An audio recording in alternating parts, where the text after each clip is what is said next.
Welcome to Nevada Newsmakers. I'm Randi Thompson, sitting in for the vacationing Sam Shad. Today we'll be talking with Caleb Cage. He's the former Secretary of Homeland Security for the state of Nevada, but he's also an incredible author. He's coming up talking about his books on an all-new Nevada Newsmakers. Retail's impact on Nevada's economy? Enormous. 8,600 businesses, large and small, employing 145,000 workers. And last fiscal year, retail paid tax on nearly $60 billion in sales. We're the Retail Association of Nevada. We support retail, we help it grow, and we mean business. RANNV.org. Pro Group Management is the place where companies can find workers' comp solutions that are designed to meet their specific business requirements. As regulations evolve, Pro Group takes a proactive approach to clear the path to make sure your business stays ahead of the curve. Knowing your workers' comp program is optimized, you can focus on other important matters related to your growing business. Pro Group Management, workers' comp that works for you. Safety is the #1 priority for the trucking industry. Over $7 billion a year is spent on technology like this electronic eye that will apply the brakes automatically. But the most important factor for safety is the truck driver. These hardworking men and women who safely move over 70% of our nation's freight and 94% of Nevada's. We thank you because trucks move America forward. This is Nevada Newsmakers with host Sam Shad, a no-holds-barred political forum. Now, from the Nevada Newsmakers broadcast headquarters, here is Sam Shad. And we're back on Nevada Newsmakers with Caleb Cage. You may know him as the former Homeland Security Director for the state of Nevada, but you might not know he is a prolific author. I'm actually very impressed. Caleb, welcome to Newsmakers. Thank you so much for having me, Randi. I'm not sure, you've been on here before, I know, especially when your old job as Director of Homeland Security. You're out of that job now. You're working for the Nevada System of Higher Education. But let's just talk a little bit about what it was like to be essentially in charge of security for a state and keeping us safe. By the way, thank you for your service and keeping us safe. Thanks for saying so. So I started as the emergency manager and Homeland Security advisor in July of 2015, and it was really quite an honor to get that job, and was there for 4 years and had a great team. The team's mostly in Carson City, where the Emergency Operations Center is. And our job was to, their job continues to be, my job when I was there was to be in charge of Nevada's emergency management efforts before, during, and after disasters. So that was coordinating any information or resources that needed to be coordinated before an event happened, during the event, or like I said, after, to make sure that the community could get back to normalization. So what kept you up at night? What was the disaster that you were most concerned about? Yeah, the problem, I think, was they all kept me up at night in a lot of respect. The unknown, the fear of the unknown was the constant. I think you never know when a major earthquake is going to hit. When wildfires in the state of Nevada, especially in some of the rural areas, are going to get hundreds of thousands of acres in a couple of days are going to burn, and what that impact's going to be on the economy, on the environment, on the communities. Well, look what happened in Sonoma County 2 years ago. Absolutely. I mean, almost 90 deaths. That's right. Yeah, let alone 10,000 homes and buildings. So, absolutely. Yeah. So we were constantly trying to figure out what was next, and essentially what we had to do was be prepared for any hazard at any time, and that was through just making sure we were trained, we had good partnerships throughout the state. But I think that something like a terrorist attack type incident was always on my mind, trying to think about what that would look like, and those sorts of things were always the things that keep you up at night. What about the active shooter like we had in Vegas on October 1st? Would that be considered part of a Homeland Security issue? It was very much a law enforcement effort, local law enforcement, local emergency management. So without getting into all of the doctrine about how emergency management works, which is a little tedious sometimes, it really is the local government, local police, local fire, and emergency management responded to that. We provided support, and that's what we did at the state level is coordinate support for our counterparts in the local areas. But it was absolutely an emergency management response that took place in support of law enforcement. So you were an Army veteran. Thank you very much for your service. You're a graduate of West Point, and you've also, but you are a Reno native. And you served in Iraq from in 2004 and 2006. What in your background prepared you for taking on the role of essentially looking at security for a state? Yeah, so I think that it's a great question. I think that across the board, the things that prepared me, of course, were the military. Emergency management really is based on military doctrine. It really is a civilianized form of military structure, chain of command, chain of communication, or communication structures, and those sorts of things. It's really just a slightly different version of the same thing. So I didn't know it at the time when I took the job, but when I came in, being able to fall back on all of those principles that I'd learned. Also, over time, I realized, being a platoon leader in Iraq in 2004 and early 2005, it really was emergency management all the time. You really were coordinating people and information and resources quite often, usually at the very tactical level, and we were much more at an operational level at the state. And I think at the end of the day, leadership is leadership, and so being able to I happened to be blessed enough to go to a great leadership school for college and learn some pretty important principles.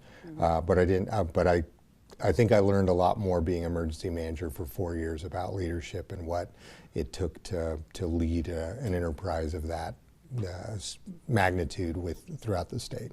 Yeah, just on a different little tangent here, it seems like veterans are an incredible resource for employers because of what you learn in how to, one, get along with a team, be a leader, logistics, movements, that you're moving, especially large groups of people and equipment.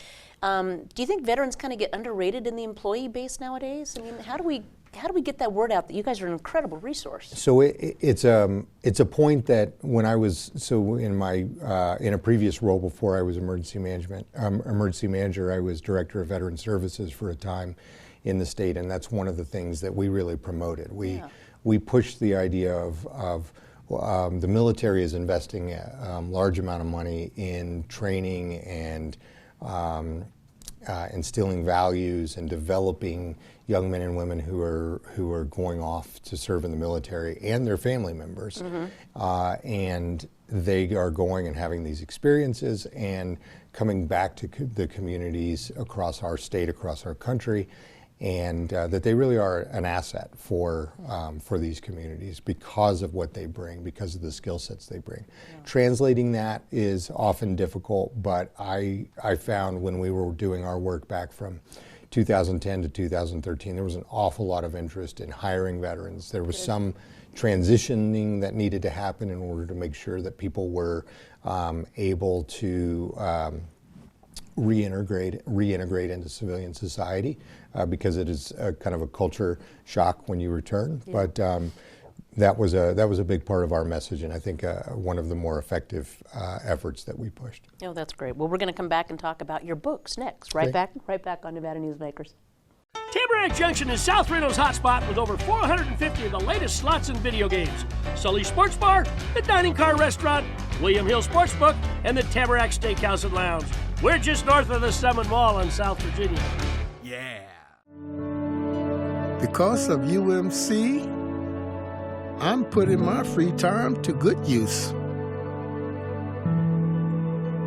Because of UMC, she keeps me on my toes. Because of UMC and this guy, I'm here.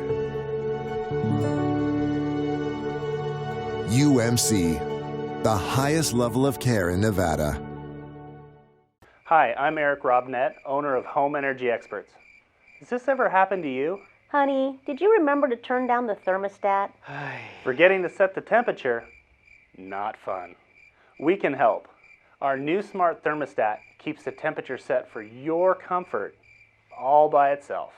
I'm feeling hot now.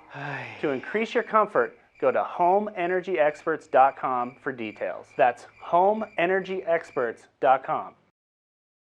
The signs and symptoms of cataracts can start out small with subtle changes in your vision. So don't wait. Be proactive and take your vision into your own hands. If you're experiencing the onset of cataracts or just have questions, contact your eye care professional or call Eye Care Associates of Nevada today. Dr. Hiss has years of experience specializing in the surgical correction of eye disorders and has completed over 84,000 vision correcting procedures. At Eye Care Associates of Nevada, we'll change the way you look at the world. The Tamarack Junction Steakhouse is known for signature steaks, handcrafted cocktails, and world-class wines. Join us Thursdays and Friday nights from 4:30 to 6:30 in the Steakhouse Lounge for live music, gourmet plates, and well-priced wines, just north of the Summit Mall on South Virginia. This is Nevada Newsmakers. And we're back on Nevada Newsmakers with Caleb Cage. Again, thank you for being here. So, most people might know you for your authorship. So you have written, it's like you said, 12 years ago you started writing. Your first book was Gods of Diyala. You've got Desert Mementos, Stories of Iraq and Nevada, and you've got War Narratives, which is your most recent one. And I had the honor of listening to you at the National Security Forum speak in July, I think it was, which if people don't know about the National Security Forum, it's an incredible educational resource we have here in Northern Nevada. It really is. And so your book here, War Narratives, people hold well-informed beliefs about the wars in Iraq and Afghanistan that differ from others who also hold well-informed beliefs. And I just love the contradictory of that. So tell us a little bit about what inspired War Narratives. So what inspired War Narratives was what we call lived experience, I guess. I was a participant in the war in Iraq. I never deployed to Afghanistan, but I deployed to Iraq for 2 years as a junior Army officer. And my experience on the ground was very different from when I came back to Reno, my hometown, after my military service. My experience on the ground was very different from how people perceived my experience to be. And that was confusing to me because it wasn't for a lack of interest. People were very interested in the wars. The wars were, you remember this. Well, we were well informed of that every night, pretty much, yeah. It was a major part of life from 2001 probably through 2010, 2012, somewhere in there, where, like you said, we were informed as a society regularly. And I was just confused by how it was that people could hold such views and really have really strong opinions and even emotional responses to their views of the war, and how that differed. Democratic candidates fighting over it now. Right, absolutely. Mr. Biden, you voted for the war. I never did. Right. You know, this was 2010. Is that what you said? Right. When was it? Well, the votes to go to war was 2002, 2003. So here it is 17 years later, and they're still bringing it up. So you're right, this was a huge thing. Culturally and politically. And so what I started just looking into that and seeing, okay, what causes these differences? And it occurred to me at one point that, one of the things, and this goes back to our discussion on veterans from previously, one of the things that caused that was what we call the civil-military divide, the distance between the approximately 1% of the population that serves in the military and the distance between them and the broader civilian population, and what that natural bridge or divide that needs to be bridged. So just a basic experiential understanding of the war from being there on the ground and understanding versus receiving that. The second thing I think that was major was really in the last 20 years, media in general has transformed completely, and people can really focus, and people do really focus the media towards their own personal, cultural, political views, and so it's constantly reaffirming. So that's really how I came to explore this topic and write this book. So you have one section that said it's war choice and the cowboy narratives. And in these stories, George Bush was willing to go it alone and engage in total war no matter the cost. The narratives were promoted by the president himself in his often quoted remarks, "Wanted dead or alive," and "the full force of the United States will hunt you down and exact justice." Although the rhetoric was very effective in sparking a sense of patriotism and Western fighting spirit at home, it did not reflect the reality of the prosecution of the war. George Bush did not, in fact, take the country into war on his own. He was supported by many in his administration, Congress, and U.S. allies abroad. So you delve into these scenarios or these different narratives, and you really explain them. And that's what I found so fascinating about the book is it's sort of like the truth and then the reality. And they're well-held beliefs. Oh, this was George Bush. It was a cowboy thing. When it really wasn't. Yeah, that was one of the trickiest, most challenging parts of writing this book was assessing a narrative that had huge cultural cachet and sway without offering a counter narrative. One of the things I really, and I'm not sure how effective I was at doing this, but I didn't want to just say that narrative's wrong, this narrative's right. That's an opinion piece and not what I'm interested in doing, but exploring what those narratives are, and in this case, the narrative was basically President Bush took the nation to war on his own. What does that mean? Who benefits from that politically, and why are they pushing that? And that narrative really came to crescendo in 2006 when Congress changed control and Donald Rumsfeld was terminated the next day, and it really was a big turning point. And the surge strategy followed in February of 2007. 3 months later, after this election. And you also talk about the surge strategy and Petraeus and how it really wasn't a surge, but yeah. Right, yeah, and how it didn't accomplish what it set out to, but the story we were told was, and are continued to be told is, the surge was this enormous success. Well, the numbers don't bear that out, and all of these things are not just academic in the sense of we're going to explore these things and see who is right and who is wrong and sort of relitigate all of this. These things these narratives had incredible impact on policy discussions and political debates that were going on at the time. And one of the reasons that I really decided to write this book was I could see us being led down some similar paths in the future when we could instead step back and say, what's really the truth? What's really going on here, and what should we do as a society? How did it impact you on the ground? And I know we only have 30 seconds, so we might have to come back to that. But I mean, actually we will come back to that, because I'm curious now how these narratives that were happening in the States, and how is it impacting you on the ground? And we'll discuss that right after this. Dimitri Prine here for Design Outdoor. Come visit Design Outdoor's store and backyard to see our wide selection of fire pits, barbecues, and pizza ovens, natural stone water features and fountains, and frost-proof pottery. Our store and backyard are located at 11600 South Virginia, just north of DeMonte Ranch Parkway. Visit designoutdoor.com or call us at 851-9499. One of the most psychologically damaging things parents can do to children in divorce is disparage one another, which is why I can't believe I even have to make this commercial. Half of your kids' genetics come from this person you're spewing hate about. Your children have the right to love you both, but more than that, they deserve to love themselves. Marilyn York might be a men's rights divorce attorney, but this is for every selfish parent. Shut up!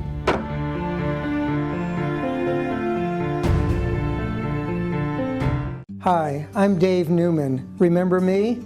I used to be the house detective, and now I'm a realtor full-time at RE/MAX Realty Affiliates. A lot of people ask me, how's the market? You know what? It's fantastic. If you're even kicking around the idea of buying or selling, give me a call. Let's talk about it. Call me at RE/MAX Realty Affiliates and just ask for the guy who used to be the house detective, Dave Newman. Everyone is talking about opioids, but they're not the only drugs that can be harmful if taken in large quantities or not as prescribed. You also need to be aware of side effects from anxiety drugs, muscle relaxants, sleep aids, and stimulants. Mixing prescription drugs with other drugs or alcohol can be dangerous. If you take Ambien with a glass of wine, it may be enough to stop you from breathing. Prescribed drugs can be just as dangerous as illegal drugs. Take medications only as directed. This is Nevada Newsmakers. And and we're back on Nevada Newsmakers with what is becoming fastly one of my favorite authors. Here's his book, War Narratives. If you live in Reno, you can get it at Sundance Books, or if you don't, Amazon. So we started to touch before the break. How did these war narratives that are happening in the States that aren't really realistic to what's happening in Iraq, how did that affect you as a soldier in Iraq? Mm-hmm. It's a good question. I think that for the most part, the effect of the broader political debate had very little impact on day-to-day operations there. We had specific missions that we were responsible for. 2004 was the beginning of the counterinsurgency effort in Iraq. So we had a counterinsurgency mission, and that was our job, and that was more than enough to keep us focused day in, day out. How that political discussion trickled down into the broader military effort through the policy debate, I think was more significant. Whether or not we understood that at the time I can't remember that accurately, but I think a direct impact of these narratives were, we talked about the war of choice narrative, this narrative that was leveled against the Bush administration, that President Bush took us to war on his own, or the narrative that President Bush and his administration pushed about the idea of having, we're going to go to war and it's going to be a total war, and all aspects of national power are going to be used to defeat the enemy, which never turned out to be the case. That got us into the situation in late 2006 where they had to have a strategic reversal in order to show the American public that they were winning. And I think that was a huge impact on the ground with the surge in February when General Petraeus took over, and tens of thousands of new troops came into Iraq for a limited amount of time. So those sorts of things did have an impact, but I think the biggest impact was on the American society as a whole. Okay, and our misunderstanding of really what was happening. Perhaps. So first, thank you for this book, but I want to touch on another book that I'm kind of fascinated by. I Shot a Man in Reno, and examining the history and the legacy of that line to Johnny Cash. Tell me a little bit about that book. So my family is from a place called Gallatin, Tennessee, which is right next to Hendersonville, Tennessee, which is where Johnny Cash and June Carter Cash lived out the later years of their lives. The House of Cash is there. And when I grew up here in Reno, I was born here. Johnny Cash and June Carter Cash and that old country was really a big part of my life growing up. And we'd always hear stories about our parents seeing the Cashes drive down the interstate because they lived in the same part of the world. And so when I was a little kid, I remember Folsom Prison Blues having a big impact on me because I was in Reno, raised by Southern parents, and this was a song that sort of connected the two places for me from an identity standpoint. Mm-hmm. So I became fascinated with this song, and I started to wonder, why did he choose Reno? Why did Cash choose Reno as the place where probably the most famous line he ever wrote or said, arguably, took place in Reno. And in case you don't know, it's I shot a man in Reno just to watch him die. Just to watch him die, okay. right? And this is 1956. This is, that sort of thing was a little scandalous. Oh, it is. It would be today even. It would be, yeah. It's this vicious act that takes place, and so I started to see, well, maybe he spent some time in Reno. Maybe this was something that was very important. This had some aspect, some part of his life that was significant. But it turned out he'd never been here. So what was the image of Reno to a young airman from Dyess, Arkansas, living in Memphis, writing this song? Mm-hmm. And did you ever figure it out? Well, I have a couple of theories that I present. There's a great song by Woody Guthrie called "Philadelphia Lawyer" that talks about a person shooting a lawyer in Reno, which could have been an influence. And then Walter Van Tilburg Clark's book, City of Trembling Leaves, which is set in Reno, there's some really eerily similar lines in there. In the first chapter, they talk about being in the valley in Reno here and hearing trains and being lonesome because of the sound of the trains, which is kind of similar as well, but they're stretches. There's no evidence that it came from anywhere. Okay, but it looks like it's a fascinating read, and it's on my reading list now. I appreciate that.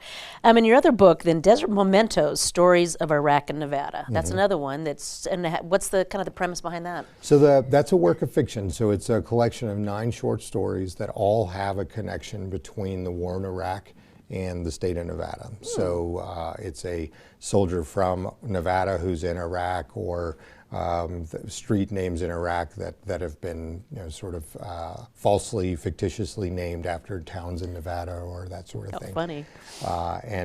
University of Nevada Press published that in 2017, and just. Do you have another book on the horizon here? I'm working on a couple right now. I've got a very young family, and I try to be present for them as well. So yeah, I'm always going to be working on something, but nothing's really kind of clarified yet. Well, we might have to keep you on our Young Authors series now for this.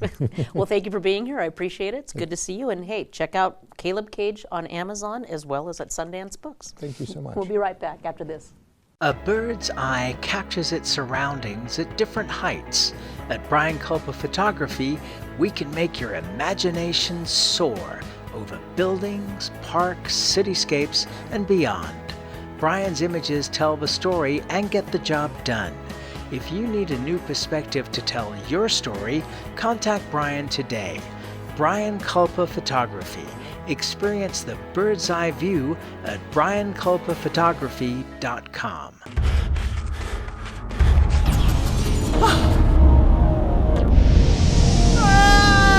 Hey, Dad?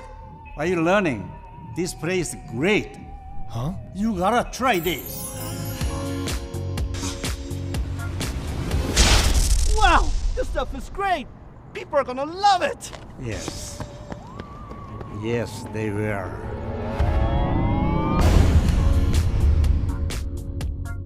St. Ives Florist, for every holiday and every special occasion. For romance. Custom home design. We have the largest selection of fresh flowers in northern Nevada. And we also offer a large selection of unique gift items. Come see me, Lori Ann, at St. Ives Florist, 700 South Wells Avenue, or call me at 333-9190. Pro Group Management specializes in providing industries with the necessary components to satisfy and exceed workers' comp requirements. Every business has unique needs and specific regulations. Pro Group Management stays ahead of the curve, providing up-to-date services to keep your industry in top form. Discover how we simplify your tasks, improve efficiency, and reduce expense to keep you moving in a positive direction. Pro Group Management, workers' comp that works for you. Well, thank you for watching and listening to Nevada Newsmakers. I'm Randi Thompson. Check us out anytime at NevadaNewsmakers.com and on YouTube. Thanks again.